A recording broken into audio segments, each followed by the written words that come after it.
ನಮಸ್ತೆ. ಮೈತ್ರೀಸ್ ರೆಸಿಪೀಸ್ ಎಂಬ ಯೂಟ್ಯೂಬ್ ಚಾನಲ್‌ಗೆ ಎಲ್ಲರಿಗೂ ಸ್ವಾಗತ. ಇವತ್ತಿನ ವಿಡಿಯೋದಲ್ಲಿ ಚಿಕನ್ ಸಾಂಬಾರನ್ನ ಹೇಗೆ ಮಾಡೋದು ಅಂತ ನೋಡ್ಕೊಂಬರೋಣ.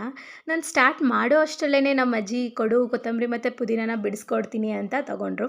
ನಾನು ಅಷ್ಟರಲ್ಲಿ ಬೇಕಾಗಿರೋ ಇಂಗ್ರೀಡಿಯೆಂಟ್ಸ್‌ನೆಲ್ಲ ರೆಡಿ ಮಾಡಿಕೊಂಡೆ. ಬೆಳ್ಳುಳ್ಳಿ, ಈರುಳ್ಳಿ, ಒಣಮೆಣಸಿನ್ಕಾಯಿ, ಕೊತ್ತಂಬರಿ, ಪುದೀನ ಹಾಗೆ ಟೊಮ್ಯಾಟೊ. ಇಷ್ಟು ಕ್ವಾಂಟಿಟಿಯಲ್ಲಿ ಬೇಕಾಗುತ್ತೆ. ನಾನಿಲ್ಲಿ 1.5 ಕೆಜಿಗೆ ಮಾಡ್ಕೊತಾ ಇದ್ದೀನಿ. ಒಂದು ಬಾಣಲೆಯಲ್ಲಿ ಚಕ್ಕೆ, ಲವಂಗ ಹಾಗೆ ಹೆಚ್ಚಿಟ್ಕೊಂಡಿರೋಂಥ ಈರುಳ್ಳಿ, ಬೆಳ್ಳುಳ್ಳಿ, ಮೆಣಸಿನ್ಕಾಯಿ, ಸ್ವಲ್ಪ ಶುಂಠಿನ ಸೇರಿಸ್ಕೊಂಡು ಚೆನ್ನಾಗಿ ಫ್ರೈ ಮಾಡ್ಕೊಬೇಕಾಗತ್ತೆ.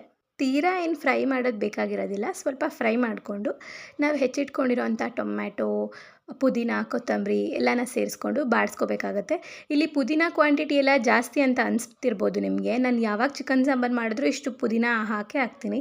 ಅದು ಟೇಸ್ಟ್ ಎನ್ಹ್ಯಾನ್ಸ್ ಮಾಡುತ್ತೆ. ಜೊತೆಗೆ ನಾವು ಚಿಕನ್ನ ಫ್ರೈ ಮಾಡ್ಕೊಬೇಕಾಗತ್ತೆ. ನಾವು ಮಸಾಲೆನ ಹಾಕೋಕ್ಕೆ ಮುಂಚೆ ಸ್ವಲ್ಪ ಎಣ್ಣೆ, ಉಪ್ಪು ಮತ್ತು ಅರಿಶಿಣನ ಸೇರಿಸ್ಕೊಂಡು ಚೆನ್ನಾಗಿ ಫ್ರೈ ಮಾಡ್ಕೊಳ್ಳಿ. ಅಲ್ಲೇ ಸ್ವಲ್ಪ ಎಣ್ಣೆ ಬಿಡುತ್ತೆ ಚಿಕನ್ನು. ನೀವು ಒಟ್ಟಿಗೆ ಹಾಕಿಟ್ಬಿಟ್ರೆ ಅಷ್ಟು ಚೆನ್ನಾಗಾಗೋದಿಲ್ಲ. ಆನಂತರ ಧನಿಯಾ ಪುಡಿ ಮತ್ತು ಚಿಕನ್ ಮಸಾಲಾನ ಸೇರಿಸಿ ಚೆನ್ನಾಗಿ ಫ್ರೈ ಮಾಡ್ಕೊಬೇಕಾಗುತ್ತೆ. ಚಿಕನ್ಗೆ ಇದನ್ನು ನೀವೇನು ತೀರಾ ನುಣ್ಣಗೆ ರುಬ್ಬೋದು ಬೇಕಾಗಿರೋದಿಲ್ಲ. ಸ್ವಲ್ಪ ದಪ್ಪನೇ ರುಬ್ಕೊಳ್ಳಿ. ಚಿಕನ್ ಕೂಡ ಚೆನ್ನಾಗಿ ಫ್ರೈ ಆಗಿತ್ತು. ಅದಕ್ಕೆ ಈಗ ರುಬ್ಬಿರೋಂಥ ಮಸಾಲೆನ ಸೇರಿಸ್ಕೊಂಡು ಚೆನ್ನಾಗಿ ಫ್ರೈ ಮಾಡ್ಕೋಬೇಕು.